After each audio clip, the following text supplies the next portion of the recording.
Olá, como vai? Eu sou o professor Flávio de Leão Bastos Pereira. Este é mais um programa Falando em Liberdade, o programa semanal que discute os direitos humanos em todas as suas perspectivas.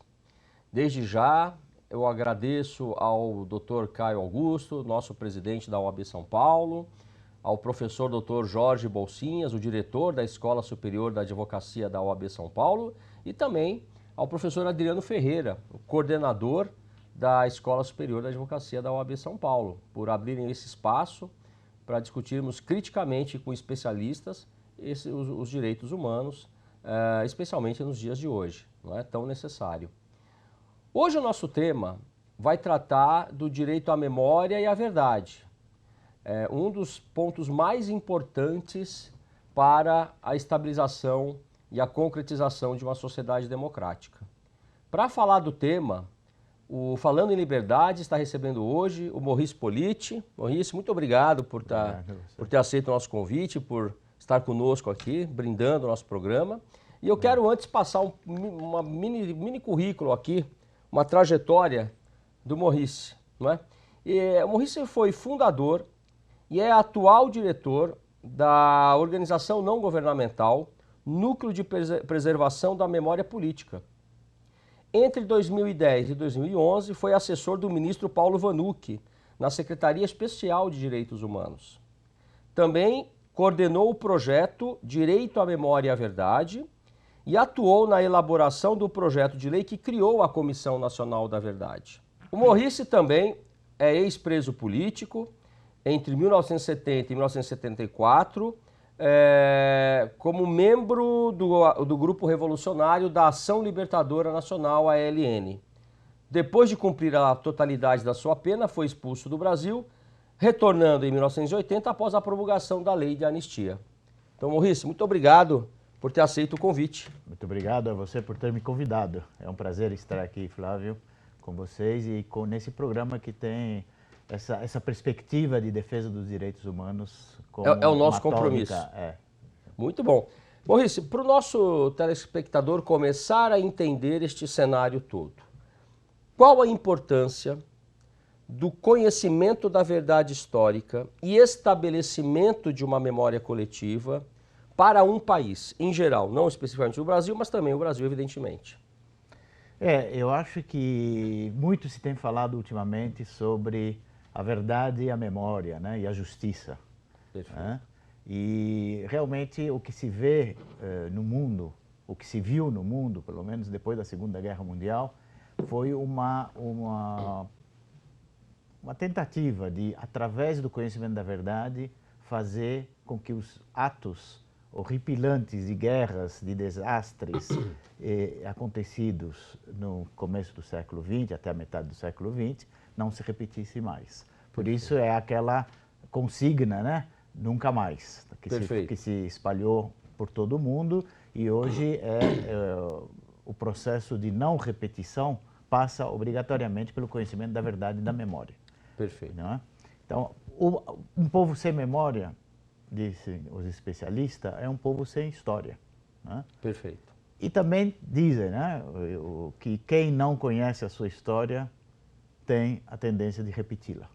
Por isso a nossa preocupação é que se conheça a história, né? Que se conheça o que aconteceu e que se guarde a memória real do que aconteceu. Né? Perfeito. Por isso as comissões da verdade se espalharam a partir dos anos 60 em todo o mundo.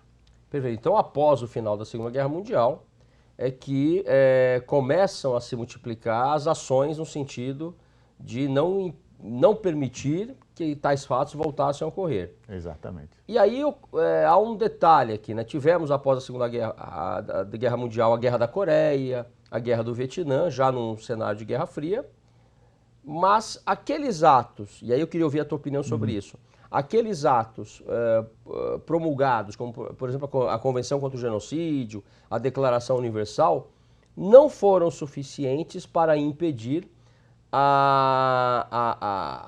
prática disseminada da tortura, do desaparecimento político. Existe alguma razão para isso? Por que se chega a essa consciência e depois as barbaridades continuam acontecendo. Esse é o grande dilema, né, dos estudiosos da verdade e da memória, porque o que aconteceu na Segunda Guerra Mundial com a morte de 6 milhões de judeus e de outras, né, etnias, ciganos, comunistas, homossexuais, não abalou o mundo tanto, né, que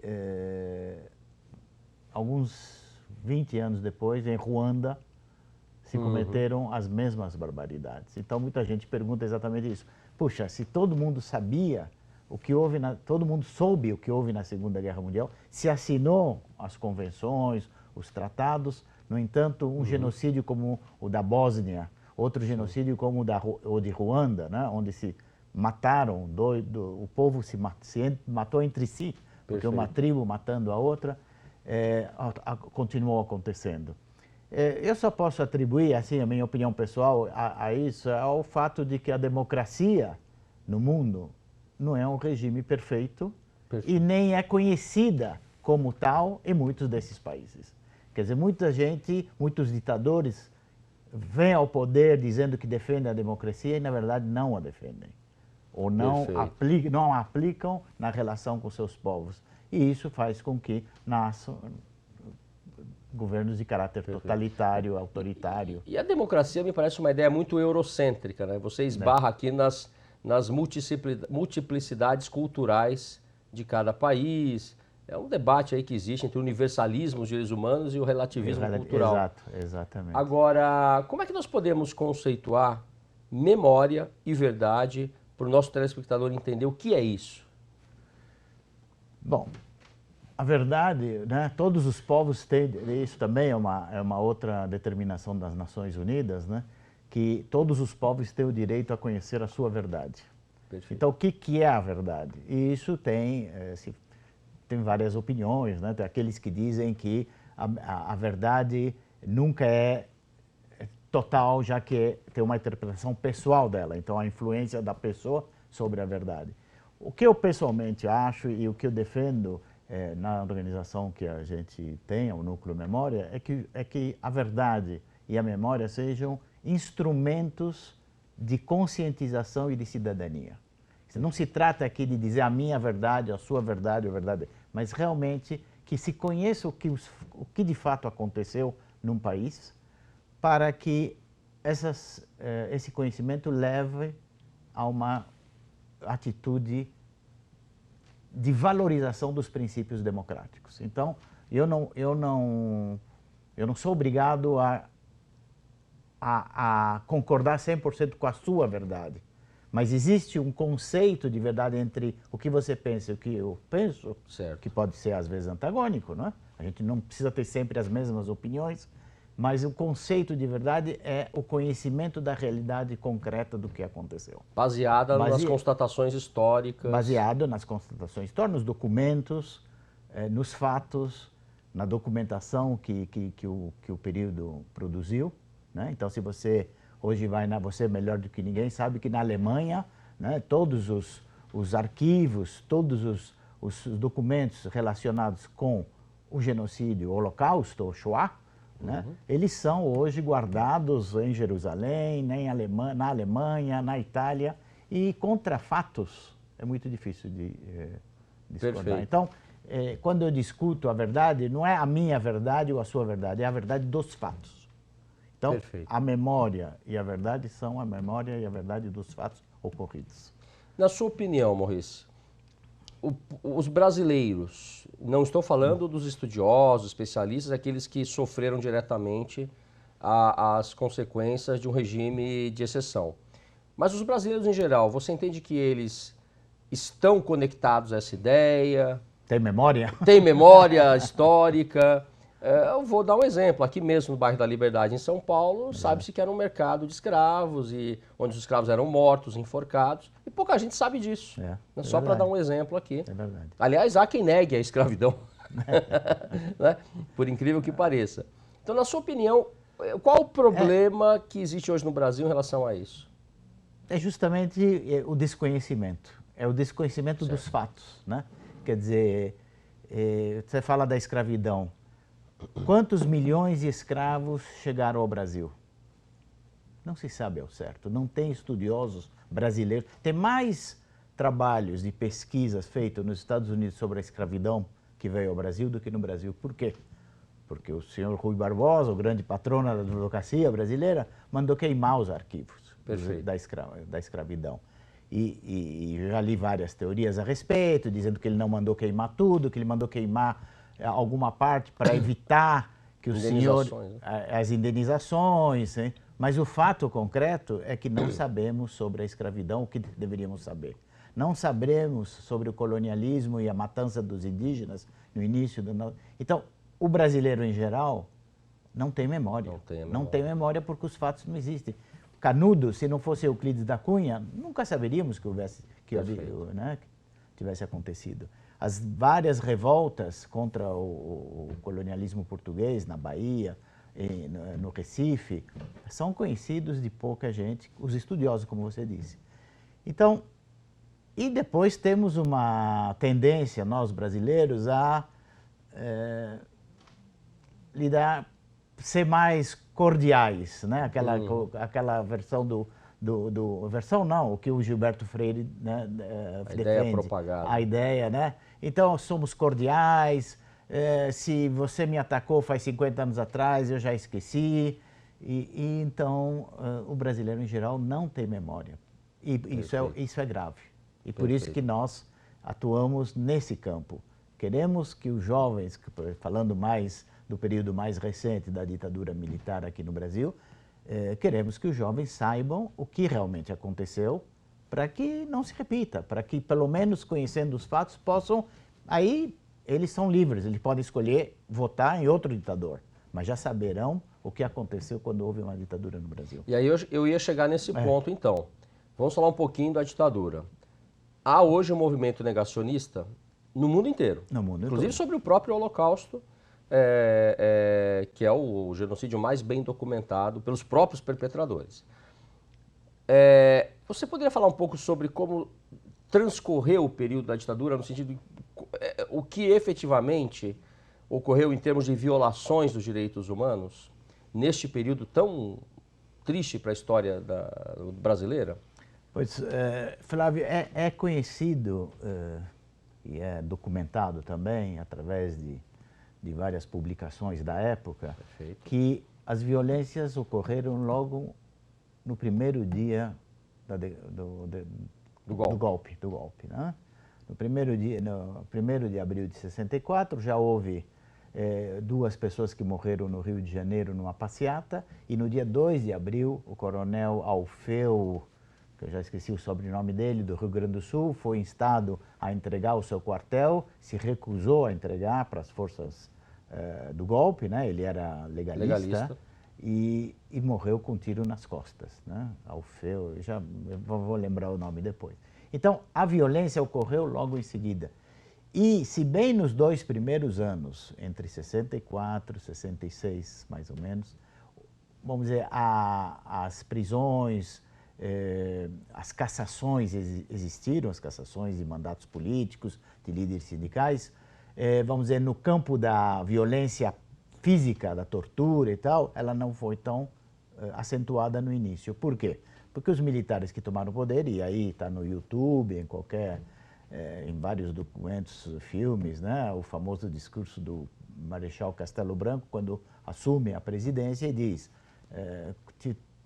entramos no governo para combater a corrupção, porque sempre a corrupção é o mote. Já era o discurso. Já era o discurso. Sempre, quando há um golpe, não vai dizer que é o golpe a favor de um, de outro, ou para pôr essa classe social, não, vai dizer que é contra a corrupção, contra o comunismo, naquele tempo se chamava o anarco-sindicalismo, né? Se criaram termos e se convenceu a população de que esse perigo vermelho existia, quando todo mundo sabe que João Goulart não era comunista, né? Mas, era até um latifundiário. Era até exatamente.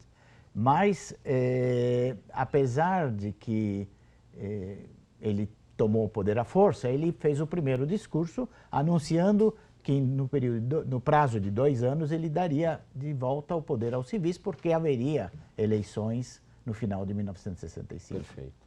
Só que não só não deu, como também eles gostaram e ficaram 21 anos no poder. Foi a ditadura, fora a ditadura do Paraguai, com Stroessner, foi a mais longeva da história do Cone Sul, pelo menos. Né? E que pouca gente sabe vai inspirar outras que viriam posteriormente. Que viriam em Argentina, Chile, Uruguai, né? Então, que foram ditaduras violentas também. Certo. Então, as violações, o que eu volto a dizer, elas ocorreram desde o primeiro dia.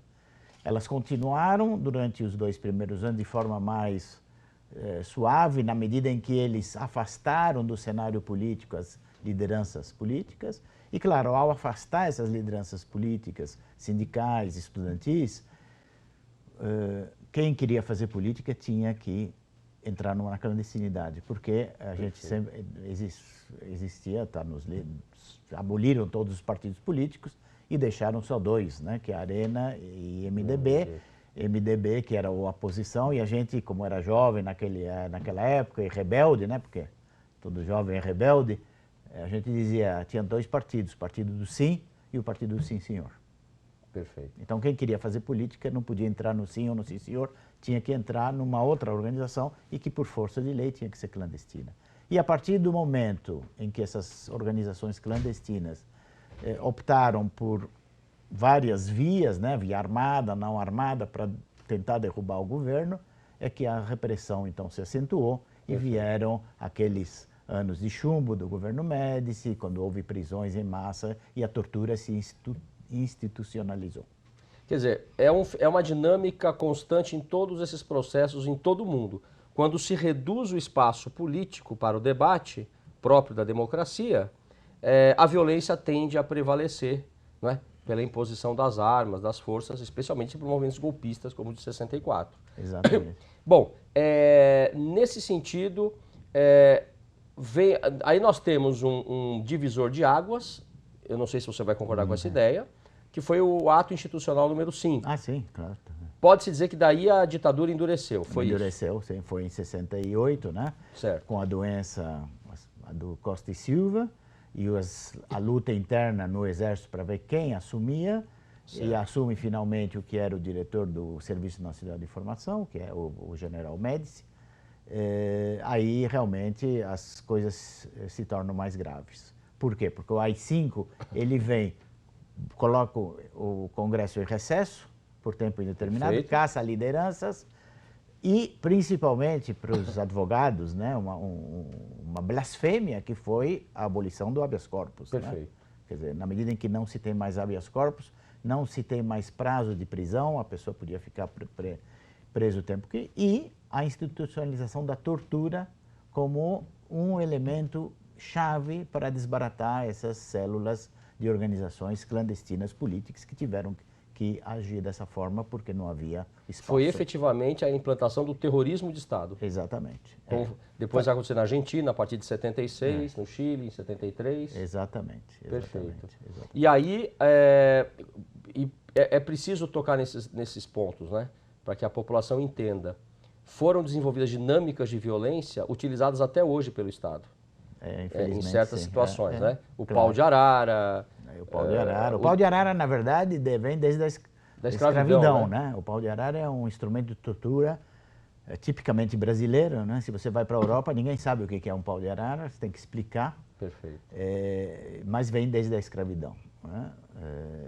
Pau de arara, a cadeira do dragão, que era uma cadeira de metal onde as pessoas sentavam e tomavam um choque elétrico por todo o corpo, né? Afogamento, que hoje ficou mais na moda depois que nos Estados Unidos eles disseram que empregaram essa mesma técnica contra o suspeito de terrorismo no mundo árabe. Então, essas violências se institucionalizaram a partir do AI-5. Inclusive em estruturas clandestinas onde o indivíduo não estava nas mãos do Estado oficialmente, como o DOI-CODE. Exatamente. Na verdade, a trajetória do preso político, eu passei por isso, você era sequestrado ou na rua ou num que a gente chamava de aparelho, que eram as casas que eram alugadas para os militantes, e lá você era levado para o DOI-CODE, que no início não se chamava DOI-CODE, se chamava Operação Bandeirantes, porque era justamente uma estrutura clandestina. Ela se chamou Operação Bandeirantes, fica aí na rua Tutóia, existe até hoje o prédio. E quando você dizia estou na Operação Bandeirantes, você não estava em lugar nenhum, porque era um lugar que não existia oficialmente. Só um ano depois, a partir de 71, no fim de 71, se institucionalizou a Operação Bandeirantes e se colocou ela na estrutura da repressão política no Exército com o nome de DOI-CODE, e aí teve DOI-CODE São Paulo, DOI-CODE Rio de Janeiro, DOI-CODE Belo Horizonte, né? E o modelo inspirador sai de São Paulo, da Rua Tutóia. Sai de São Paulo, que era a Operação Bandeirantes, que foi um vira... grupo de empresários que viram que tinham que ajudar o Exército no combate ao que se chamava subversão, e se montou esse instituto com os melhores, para eles, os melhores, para nós eram os piores, elementos das forças militares, da Polícia Federal, do que chamava a Polícia Militar hoje, que se chamava Força Pública na época, né? Uhum. E esse era um lugar onde você chegava e não adiantava, os pais, as esposas iam lá, todo mundo sabia que era lá na Rua Tutóia, batia na porta, dizia, não, aqui não existe ninguém, aqui não existe, aqui é uma delegacia. Até hoje é uma delegacia. Para quem quiser conhecer bem a história, eu sugiro 2 caminhos. A visita, as visitas promovidas pelo Núcleo Memória do Estado, né, periódicas, e também o livro do Marcelo Godoy do Estadão, A Casa da Vovó. A Casa da Vovó, muito, que é um dos melhores livros sobre o tema, mais detalhados, aliás, com depoimentos dos torturadores. Exatamente. É a única, na verdade, o Marcelo ele tem o mérito de ter sido um dos, se não o único, um dos poucos que conseguiram falar com torturadores, não os generais, não, mas aqueles que atuavam na Operação Bandeirantes ou no DOI-CODE de forma, vamos dizer, voluntária. Eles eram convocados e ficavam, porque tinha aqueles que eram convocados e que quando viam o que acontecia nesse lugar, diziam, não, eu não quero, e voltavam para a força original. Mas aqueles que continuaram, ele conseguiu entrevistá-los e está nesse livro. Perfeito. Maurício, voltamos daqui a pouco com a segunda parte da nossa entrevista. Eu queria falar um pouquinho sobre o papel da OAB na ditadura e entrarmos, portanto, nas ações que são realizadas atualmente para a preservação dessa memória. Perfeito. Ok? Tá bem. E para o telespectador, né, que quiser conhecer mais o assunto, existem várias obras hoje. Eu citei aqui do Marcelo Godoy, A Casa da Vovó, mas temos também a do Eduardo Reina, que fala sobre o sequestro de crianças durante a ditadura, recentemente lançado, e que eu recomendo a leitura.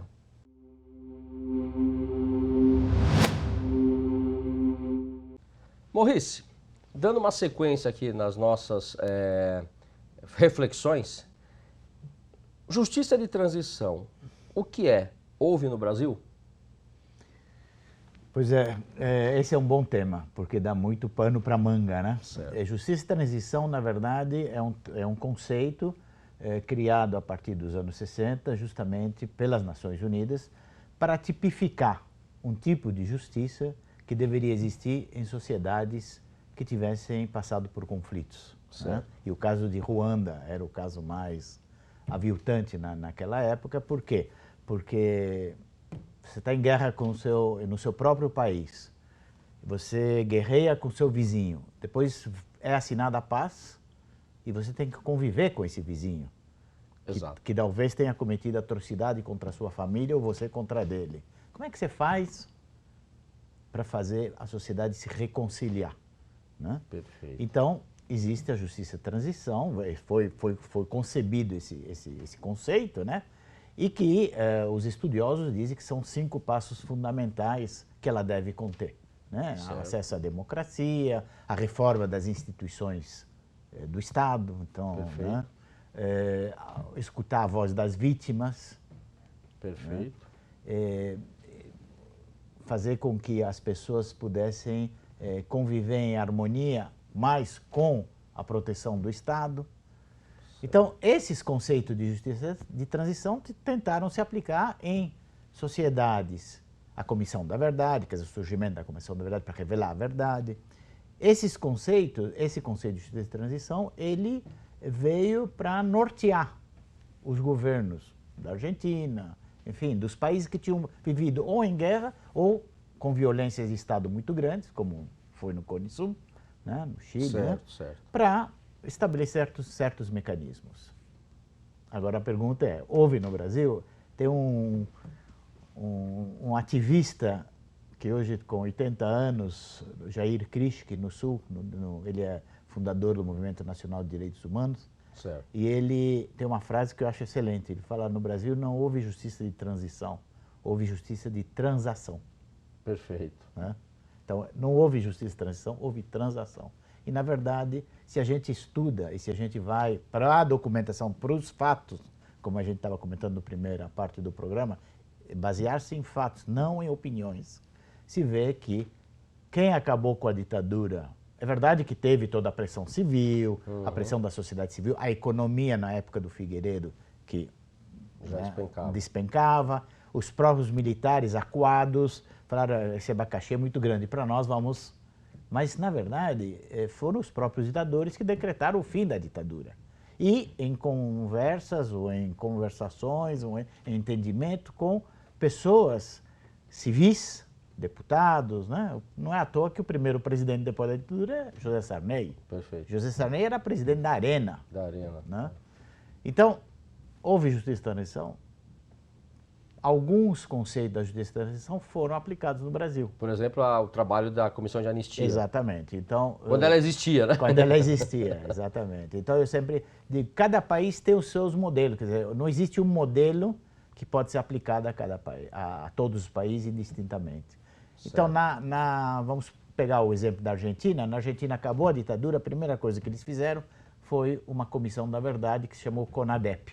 Perfeito. Que é a comissão, porque eles acharam que tinha que conhecer a verdade logo de cara.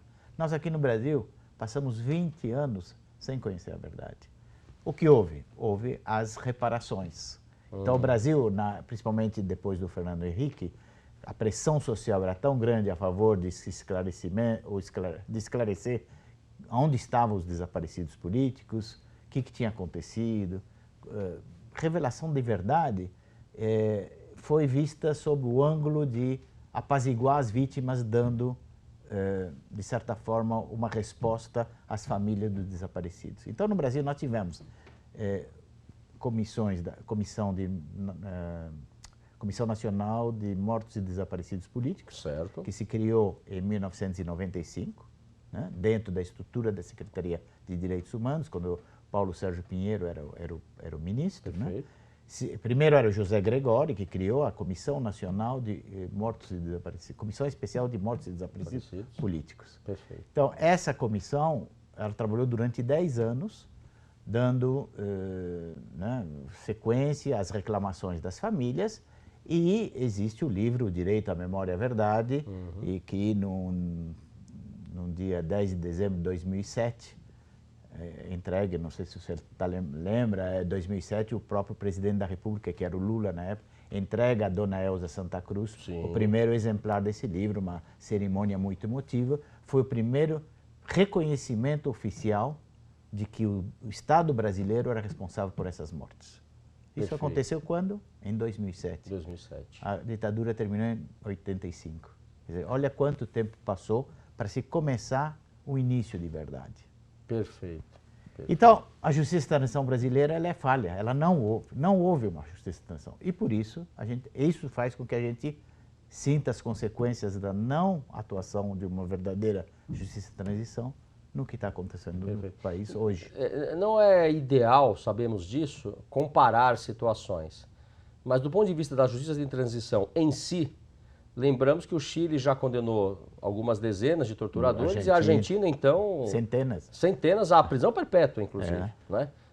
Está em curso lá, estão concluindo o grande julgamento dos pilotos de helicópteros dos voos da morte, né? Exatamente. Lá da ESMA, etc. Só para que possamos informar. Bom, diante disso... Só para ver que não existe um modelo. A Argentina optou por conhecer a verdade, fazer a justiça... Perfeito. E depois fez reparações. Os ex-presos políticos da Argentina duraram muito tempo até receber o reconhecimento. Perfeito. Nós aqui optamos por outra via. Adiantamos a reparação, conhecemos a verdade 25 anos depois e nunca fizemos justiça. Perfeito. Por causa da lei de anistia. E, lá também, e a preservação da memória, que é o trabalho que o Núcleo Memória do Estado faz muito bem, ele vai no sentido do que foi feito na Argentina também, o estabelecimento de memoriais, a recuperação dos memoriais, exatamente, a pesquisa e a reflexão junto a estudantes, não é? Lá temos o Parque da Memória, a própria ESMA, e aqui em São Paulo temos o Memorial da Liberdade, o Memorial da Resistência. O Memorial da Resistência. O Memorial da Liberdade era o nome anterior, né? Foi muito criticado. Isso. Perfeito. Memorial da Resistência. E em breve teremos aí mais 2 memoriais. Esperamos, estamos trabalhando para isso.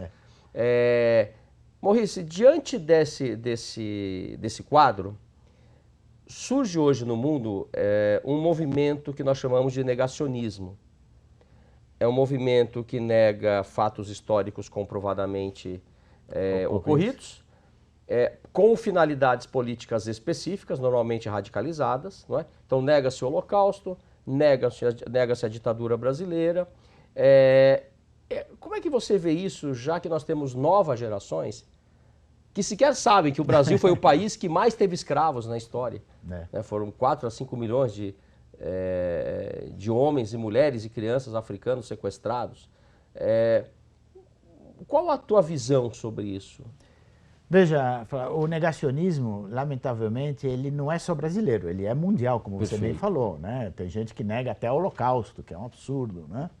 E ele vem à raiz de aquele Levinsky que escreveu Por que as Democracias Morrem, né? Sim, sim.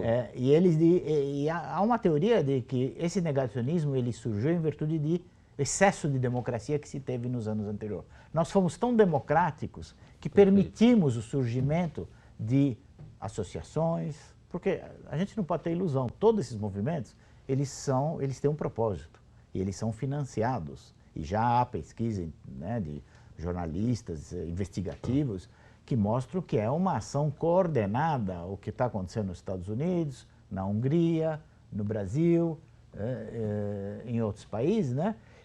Indonésia, são financiados por empresas, enormes conglomerados que querem voltar a uma situação onde o domínio do capital, o domínio da empresa e o domínio da liberdade econômica seja o Deus, né, a ser cultuado, adorado. Né? Então, o excesso de democracia levou a que surgisse isso, e isso surgiu porque foi alguém que se interessou em que surgisse. Nada surge do vazio. Né? Então, eu acho que a gente tem que tomar muito cuidado, né? A resposta a isso, eu sempre falo, tem que ser o conhecimento dos fatos e a discussão e o diálogo. O que está havendo é muita intolerância ao diálogo. Né? Quem pensa que o Holocausto não existe, ou não existiu, não está disposto a sentar numa mesa e discutir com quem pode provar para ele que existiu o Holocausto. É a mesma coisa na época, e por isso o nosso trabalho de falar com jovens, e hoje é muito mais importante. Por isso o Memorial da Resistência, que você citou, que lamentavelmente até hoje é o único espaço público museológico que fala dessa época no Brasil. Quer dizer, houve violência da ditadura em quase todos os estados. Minas Gerais, Rio Grande do Sul, Rio. Não tem outro Memorial da Resistência em outros estados, lamentavelmente. Só tem em São Paulo. Agora, em São Paulo, a gente lutou muito por isso, né? E estamos lutando, como você disse, para ter outros 2 museus, e podemos falar em breve disso, mas tem 80 mil pessoas por ano que vão visitar. E, ultimamente, temos tido professores que levam os alunos lá, porque muitos dos alunos dizem, não, professor, a ditadura não existiu. Meu pai fala que foi bom na ditadura, e o professor diz, bom, a única forma de convencê-los é levá-los ao local e ver as celas, escutar os depoimentos e falar com pessoas que estiveram presas. Perfeito. Então, é o diálogo. A resposta a isso é aí o diálogo. Não é intolerância, não é se fechar e dizer, olha, você é bobo porque você acredita. Não, vamos discutir por que você acha isso, mas discutir com fatos. Com fatos, dados e depoimentos, perfeito. Lembrando, né, Maurice, que outro discurso muito comum é que nós tivemos entre aspas, uma dita branda. Né? Primeiro, vamos lembrar aqui que além dos desaparecidos até hoje, né, o próprio pai do presidente da OAB Nacional, nós tivemos em torno de 8.300 indígenas assassinados, Exatamente. os comprovados. Né? Vamos lembrar disso. E não é o dado quantitativo que aumenta ou diminui a crueldade de um regime. Exatamente. Tem até uma historiadora argentina que diz, não é pela pilha de mortos que eu digo se basta que haja um morto para caracterizar uma violência, né? Perfeito. Por isso que se fala, eles falam muito, começar pelo nosso presidente atual, que fala que foi uma ditadura branda, porque só houve 384 mortos e desaparecidos políticos, esquecendo que teve 8.000 indígenas comprovadamente, esquecendo de todos os camponeses que foram mortos no dia do golpe pelos usineiros de Recife, né? Se tem relatos de que os próprios camponeses eram, quer dizer, ali não era uma violência do Estado, mas a violência dos donos da terra. Então, não que se persiste pode, até hoje.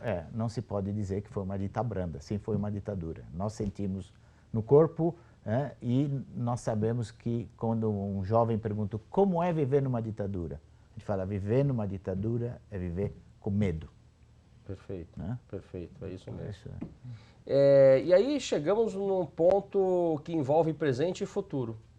Quais são as ações hoje do Núcleo Memória do Estado e de outros especialistas comprometidos com a preservação da memória e dos direitos humanos no Brasil, né? Estamos em março, um mês significativo aqui para a história do país. Março é um mês significativo aqui no Brasil e na Argentina, né? E na Argentina, o 24 de março é lembrado com passeatas enormes, né? Que foi o dia do golpe deles, e nós lembramos o dia do golpe militar, 31 de março, alguns dizem 1º de abril, né? Certo. Tendo um ato todo o ano, justamente nas dependências do ex-DOI-CODE, né? Na Rua Tutóia, nós fazemos todo.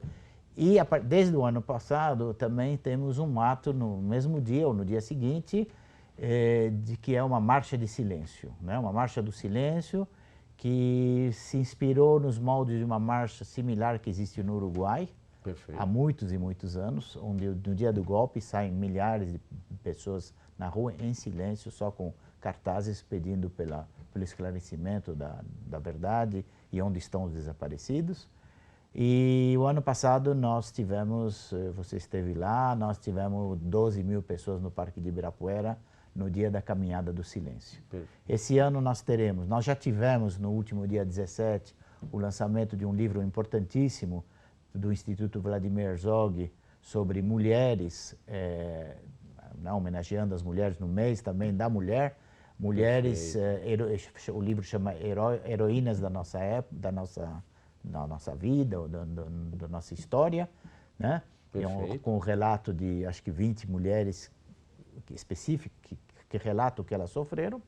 E no próximo dia 28, que é sábado, a partir das 10 da manhã, teremos o tradicional ato chamado Ditadura Nunca Mais, ato unificado. Aí se unem várias organizações da sociedade civil, não é só do Núcleo Memória, é o Instituto Herzog, é o Comitê Paulista pela Memória, Verdade e Justiça, que organiza todos os anos um show cultural, quer dizer, não é nada, vamos dizer, político, no sentido que não há propaganda política de partidos, isso não, mas o que se diz é uma denúncia do que foi esse local. Esse local que foi tombado pelo governo do Estado desde 2014, e estamos em 2020 e até agora continuando. Inclusive com o laudo da historiadora Débora Neves. Com o laudo da historiadora Débora, não é? Isso. O Condefá tombou, na verdade o pedido do tombamento ele foi feito pelo Ivan Seixas. Pelo Ivan Seixas.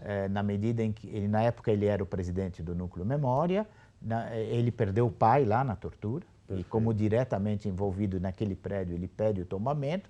As organizações de direitos humanos apoiam, como Amigas Cúria, esse pedido.